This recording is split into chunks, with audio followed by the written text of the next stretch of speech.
welcome back to another Facebook Live. Now, today we are tackling that topic that quite many small tourism operators and service providers face constantly. They want to advertise on Facebook, but you just don't know where to start. So today we are going to be talking about how you can get started doing your very own Facebook ads. Now, before we get into it, I just want to remind you that if you are watching this live, hey, and you've got a question, pop a comment and we'll try and answer it as we're going along. And if you do think this is relevant to someone else you know, please like, share, tag, and make sure that you keep following us, because we do what we do because we love doing it, and also because of your interaction with our page. Now, today's guest, now we've seen him before, we know who he is, he's a constant feature on our lives. It is Rakib from Social Allies. Rakib, welcome back. Hi everyone, good to be back. Thanks for having me. Rakib, look, we love having you because you always give us the intel on digital advertising, and also just the little tips on social media. And this is one of those topics, isn't it? It is. I mean, it's so current as well. Everyone's turning to Facebook now that the borders are opening, changes are happening to business, the changes with like COVID. So I think Facebook is definitely a place that we need to put our businesses on. So I'm glad we are talking about it. Yeah, and the other thing is it's still cost effective. Now, regardless of what people are saying about changes or Mark Zuckerberg losing followers, it is still the #1 platform in the world. I mean, if you ask yourself the question, what did you do this morning when you woke up after your morning routine? Like, first thing I do is check, socials, Facebook and Instagram, and that's where we want to be for everyone else. People do it after work. So it's a no-brainer. Like, that's where people are, and that's where we should be targeting them. Exactly. And the interesting thing that I've noticed lately is that Facebook has brought the Instagram Reels onto the Facebook feed. So now we're seeing these two platforms kind of migrate together. Exactly.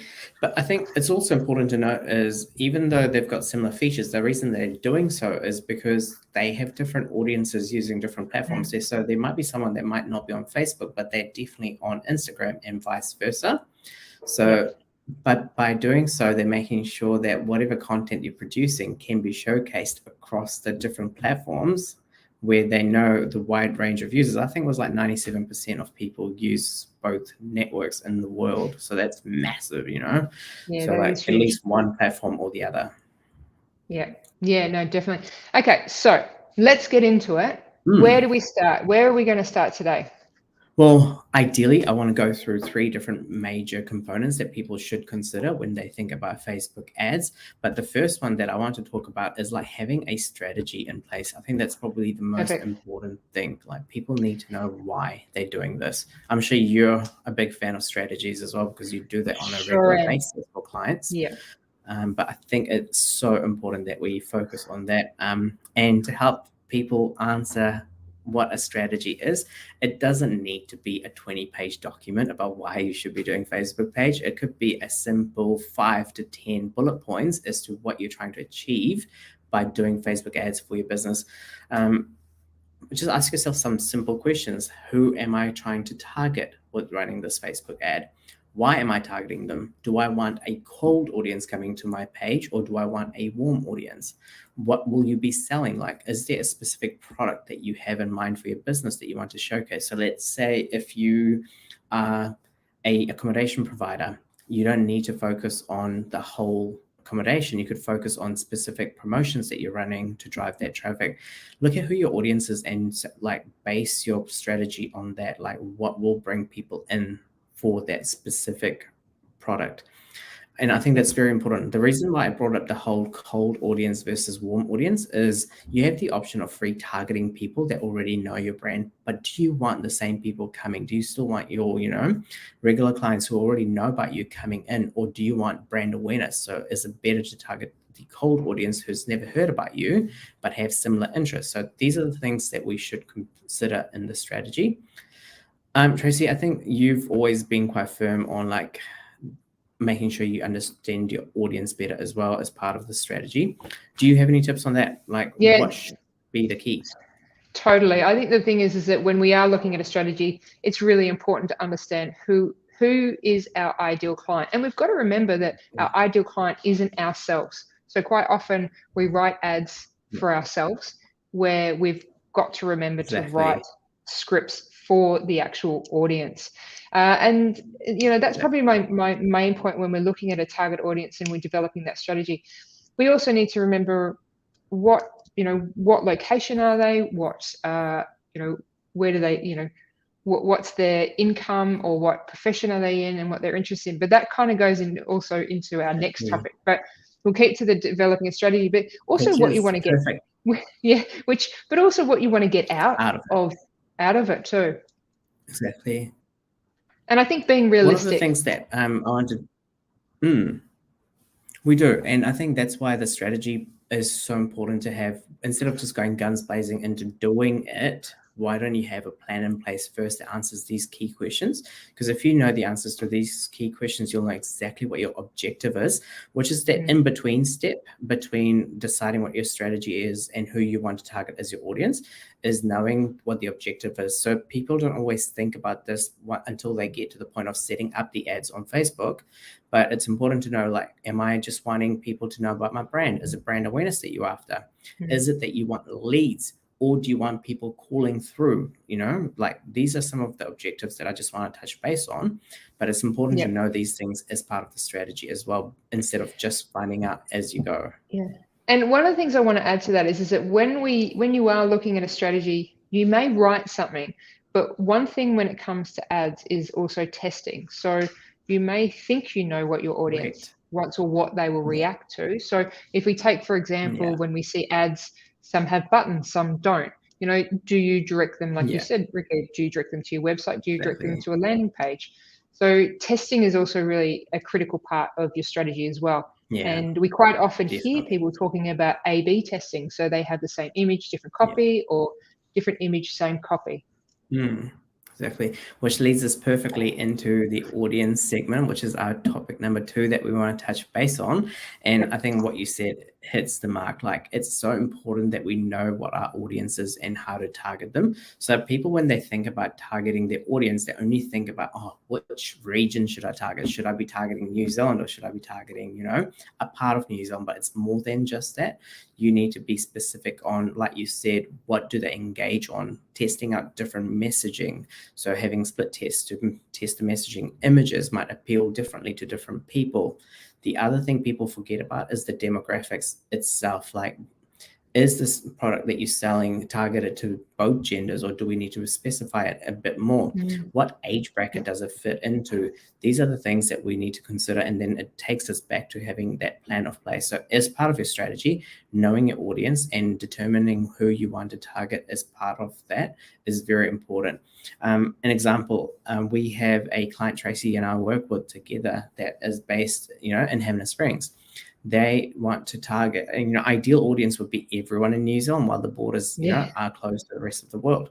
But we decided to segment them based on the budget that we had set and based on who we wanted to bring in with the red levels, changes to different COVID restrictions and things like that. We decided to target just the upper South Canterbury region, and we saw the return even from that was huge for us. We were getting up to 10 bookings a month, which, you would expect for the budget that we had set for all of New Zealand. So you don't always need to have a wider reach to get the same objective that you've set for yourself. And I think as part of your audience as well, it's important to remember and take it back to what your end goal is. So as part of the strategy, you will determine what your goal is. How many leads do you want, or how many people do you want coming through your website? And then look at how much your reach from your target audience that you're setting is going to get you. Best part about setting this up in Facebook ads versus like other platforms is it tells you an estimate of reach that you'll get by running the ads the way you've set it up based on your target audience. So that's, I think, key as well. It is. And I think, there's a couple of things I want to add is that we can also target it down to interests, which is another one. Correct. So instead of going, it's male or it's female, or it's over 40 or it's over 50, we have that ability to target down to down things to interest. that they like. Yeah. Yeah, but I think when we're actually developing a strategy and when we're going into Facebook ads, it's really important that we understand the benchmarks, because there are some pretty standard benchmarks that will Correct. I guess make it realistic, because you're Yeah. not going to achieve. It's an anomaly for people to do ads and be extremely successful straight off the bat. Yeah. That we know that when people are going through a funnel, the conversion gets smaller and smaller and smaller the Yeah. further down the sales funnel they go. And Correct. so if you feed 100 people in the top, you may only get one out at the bottom. And that's about us setting realistic objectives when we're looking at our strategy. 100%. And it's so important as well, because like people fear that they might be getting 1,000 people through the funnel, but no one's signing up. So that's when they definitely need to go back to the start and look at the audience and what their strategy stated, because sometimes we might think that having wider audiences is a great thing, but it could be also hurting your budget, which I guess we will talk about now. Yep, sounds like a plan. Yeah. So determining your budget. This is an interesting topic to talk about because it comes up often. People aren't sure how much they should be spending on their marketing spend, or when it comes to Facebook ads, which we are talking about today, is like, what should I be putting towards that out of my marketing budget? And I think it's very important to look at it brand by brand, but you also need to look at what your objective is as part of your strategy and how much return that you want to see off it. So my idea is, if you are looking at brand awareness, always place based on how many clicks you're expecting to get or how many people you want through the door. I've always said, if you want clicks, base your budget based on that. So let's say you wanted 50 clicks a month, and we know a cost per click is usually around $2 on average across the board in different industries.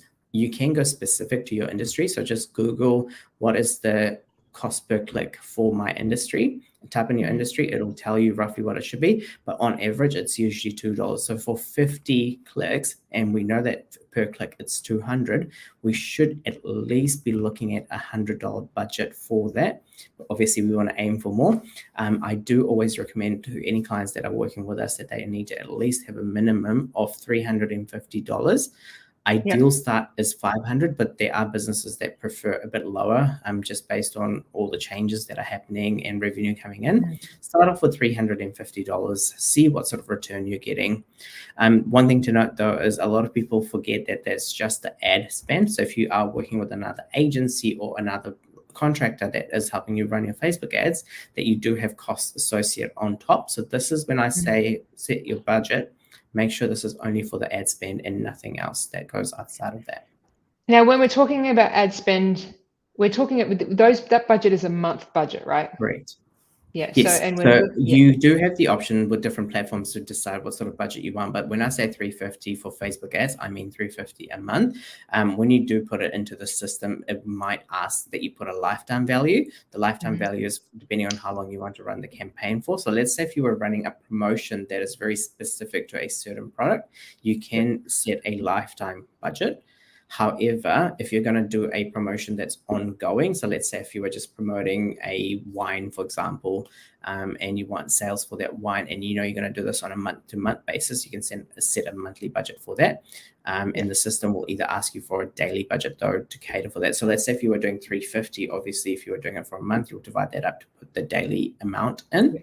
And that's when Facebook will determine what's right for you, and they'll use a smart strategy with like allocating the budget at the right times and things like that for you on the daily. Now, this is the bit that I love to kind of get into the nitty gritty with. So if you're setting a day budget and your ad goes really well, your budget, could it technically run out in the morning if you've set it for the day, or will Facebook spread it out over the day? Correct. They do tend to spread that out for you. So there are times where the ads, like whatever your minimum is, they'll just base it based on how many people are seeing your ads at certain times, and they'll put the money allocated to that. So if you choose Smart Campaign Management, that's how they monitor it. They do tend to go up or down slightly. So there might be times where your ad spend is a bit lower for that day, and it might be higher for the day. But at the end of it, it'll look at your lifetime budget and what what your goal is, and allocate it accordingly. But I've never had a case in a while now where it has stopped running the ads because we ran out of budget. That's good to know. Now, people listening to this might go, whew, 350 is a lot of What? money. When Yeah. I boost my posts, I only put $10, $30, or Yeah. even $50. Why would I do 350 when I could just be dabbling with the devil with $10 here and there? Yeah, that's a good question because obviously people compare boosted posts to campaign management on Facebook. These are two very different, people that you're targeting with your boosted posts. Chances of anyone that's cold seeing your post is very minimal. It could be people that are just already engaging with you. It could be, your friends and family that has that interaction with you when you do a boosted post. And it just you don't have that capability to extend the reach that you do with sponsored posts. So even though they say it's sponsored, the visibility to your audience is a lot more minimal than a campaign would be. And the reach, you have a lot more control and setup, and messaging can be a bit more focused and directed to the audience. So it's a lot more engaging for them, and it's more appealing when they see that ad that they know you're talking to them rather than everyone that follows you. Because we create posts that we boost in for the audience that is already engaging with us rather than a rather than a cold audience. We're targeting that warm audience.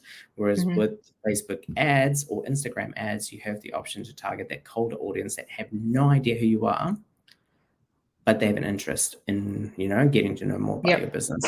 You can direct traffic straight to your funnel. You don't have to go through the page and and a few other hurdles first.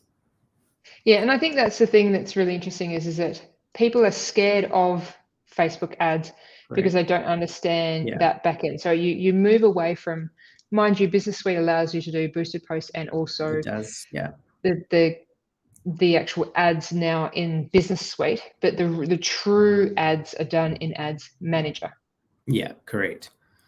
And we know, everyone knows that owns a business. Facebook will always recommend for you to do an ad or to do a boost. It's constantly encouraging you because that's how they make money, right? Exactly. And it's only going to get better from here as well because they've got so many changes happening. They want people to be rewarded for what they're investing into it. So, there will be credits that they give you for based on your spend and things like that in the future as well, where they encourage businesses to get online, especially to use their platforms versus their competitors. So there's some amazing stuff coming that encourages businesses, that especially small businesses, because that's what they are saying that they're trying to promote. So hopefully over the next year or so, we see a lot of changes that they make in terms of how they support your budget, how they support the setups, making it easier for people to manage it in the Ads Manager. So I think it's definitely something important people should be looking in. And if you have been asking the question, why should I do it? Or is this the right time? Then you should definitely start working on your strategy because now's a better time than any other with the world opening up to New Zealand again and us bringing more people in. Totally. And I just want to add in there one thing that I've noticed with the pages that we work with and even our own page is the visibility. So the reach has reduced over the last 6 to 8 months. We've noticed that unless you're prepared to put money behind what you're doing, whether it is through a boost post or an ad, your visibility of your page has been minimized. Now, once upon a time, it was around about 10 to 15% of your audience would see your page. Now we're getting down to about the 5%. Now, unless your posts go viral, people aren't going to see you. So the only way you can be seen on this platform is through advertising. Yeah. And I think that's important that everyone kind of looks at where their reach is. And if it is if you just want people to know about your brand awareness, look at what you know how many people you want to come through and base your budget on that. It doesn't have to be $350 a month guaranteed. Start off with a smaller budget if you feel like you need to. See the outcomes that you're getting in the first month and review it. People think, oh, cool, I've done the ads, I've set everything up, it's live, my job's done. People automatically come through. It doesn't stop there with Facebook ads. You have so much optimization to do throughout the month. You need to make sure you check your reports daily, at least minimum, daily if you can, but minimum weekly. You should be checking what the results you're getting and compare it to benchmarks that you set for yourself when you start your strategy doc as to how many leads that you want, how much spend will you do to get that lead. So it's important to keep an eye on that as well. Now, question for you. I know my answer. I'm hoping that your answer is going to be the same. I'm doing ads. Do I continue to post on my feed or do I not post on my feed?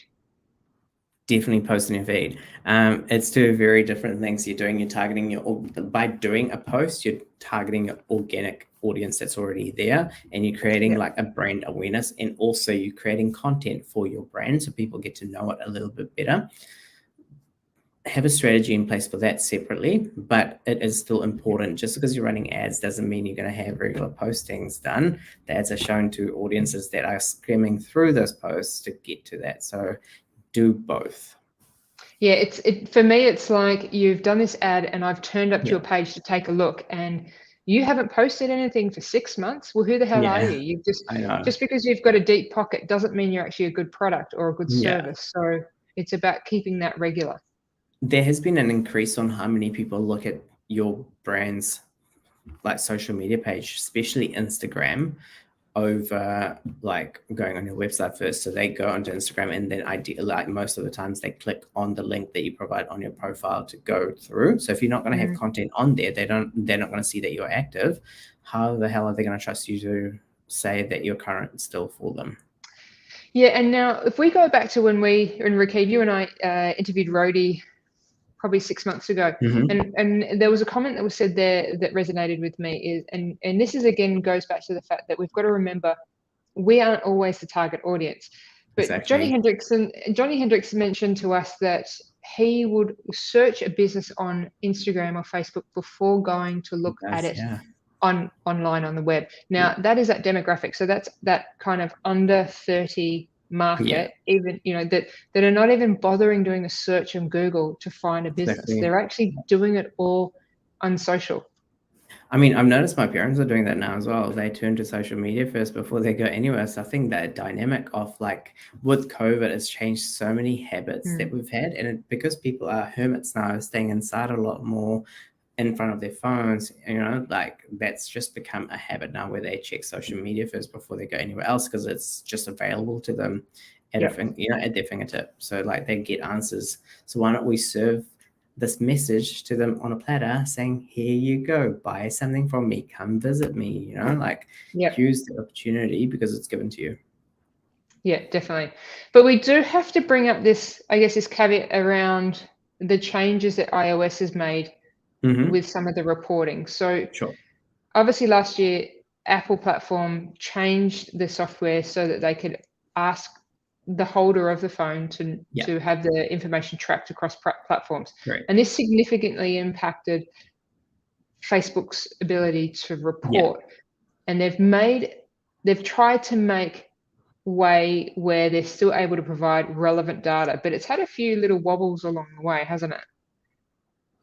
It has. I mean, people did see a loss in the amount of reach people were having, but when it comes to the end result itself, like the objective, chances are these people that aren't allowing Apple to track their, their habits as such, aren't gonna be aren't the kind of people that you want to attract anyway, because they're not like getting the message as to where they need to go.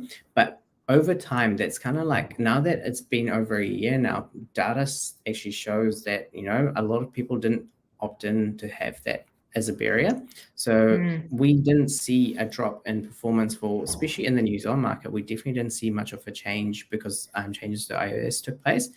But another thing to note though as well is there has been other providers that in the past have said, hey, we're not going to make the same changes, but they're making those changes now. So, but that shouldn't stop you from reaching the audience, because there's still a chance that you're still targeting more than 80% of the people that have opted out of, those changes are still seeing your ads. Yeah, look, we did some research last year, and we know that in New Zealand, only 50% of New Zealanders are on the iOS platform versus 50% are on the Android. So really, yes, it might be 50% of the audience are now going to be impacted, but my understanding also is if we look at what Google's doing, they're looking at more AI, artificial intelligence, to actually start to predict by your searching habits and what you're viewing. Correct.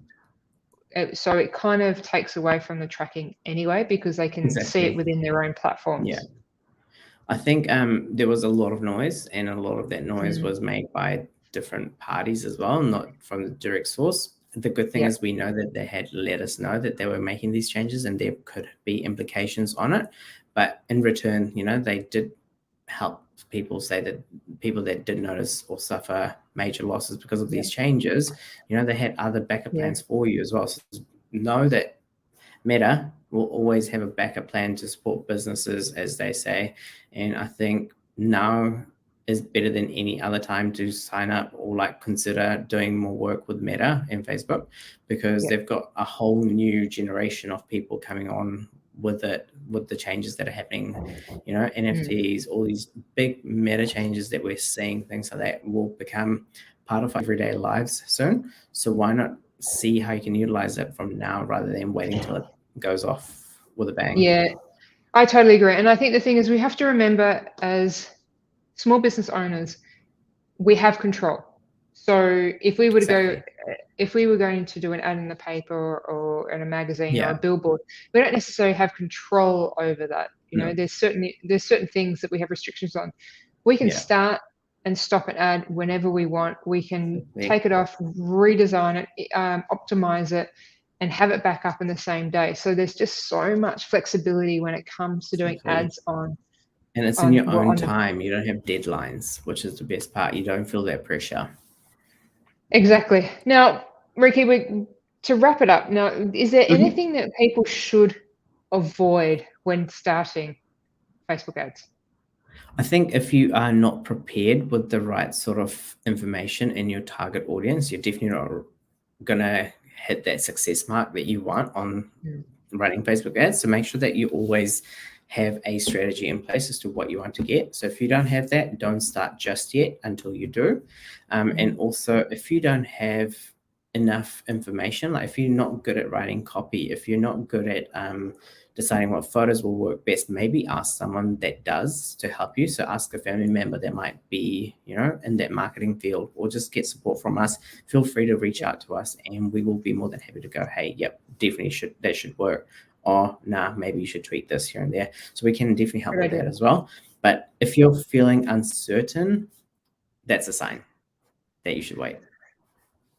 Yes, but don't hold out for too long. So hopefully watching more of these exactly. and listening to more of our updates, so you can definitely, hopefully, be able to do your own ads. Yeah, and hopefully we can bring more information on other parts of Facebook ads for people later on down the track as well as things change. Totally. So quick snapshot, obviously have a strategy, understand your audience, and determine your budget. And they're the three top things for getting you started right now in Facebook. Exactly. And Instagram, I guess. They're both, you can be advertising on both platforms. You can merge the two together. Exactly. Yep. They both use Ads Manager anyway, so you're running it on both if you choose to. Awesome. Hey, look, I think that's awesome. I think if anyone is listening to this, please just, drop us a comment if it's been relevant or helpful to you. Would love to hear from you. Facebook is a beast. We know it's a beast, but we are trying and we're hoping we are, breaking it down a little bit for you to help you understand how to navigate your way around it. Rakib is a guru in Facebook. I constantly lean on Rakib when it comes to Facebook and Instagram. He's much better at Instagram than I am, and I'm not afraid to admit to that. I like to call it my downtime these days. Yeah. So, when we're busy, I have to admit, I do scroll through my Facebook and Instagram quite often. Now, I did see, and just a little bit of random information, I was listening to a podcast the other day, and they talked about that when we sit on our mobile phone, people scroll the length of the Statue of Liberty in a day. That doesn't surprise me, to be honest. A few years ago, I would be like, nah, that's not true. But now I'm like, yeah, I can. I probably do. Since COVID, yep. Statue of Liberty. We scroll through, and we scroll faster on a phone than we do on a computer. Sometimes you don't even notice until you remember something. You're like, oh yeah, I saw that on Facebook. The other thing is that I do find funny is you're scrolling through things and you go, oh, I want to go back. And sometimes it refreshes and you miss it and you can never find it. I know. Again. And you're back to square one. I go looking. I go hunting for it. Yeah, but I'm not as good as remembering the business. Anyway, Rakib, thank you so much for today. That was really insightful. And I think those 3 little tips is great for anyone that is thinking about starting. We will no doubt dig another layer when it comes to Facebook ads and dig a little deeper. It's just one of those things that you just have to chip away and gain a little bit of confidence on before you start. Now, Rakib, before we disappear, any parting words? No, definitely. If you need any help or if you're just not sure what to do, feel free to reach out to us in the comments below or like send Tracy or I a message. We'll definitely be happy to help. Yeah, and for those that don't know, Rakib is on our Facebook page, so if you do make a comment, he can action that and respond to you, or myself. Both of us can help out. All right, Rakib, thank you so much for joining us this week. To everyone out there, No please worries. Thanks stay for having safe. me. And we'll see you all next Thursday. See you later, team. Bye. See you guys later. Bye.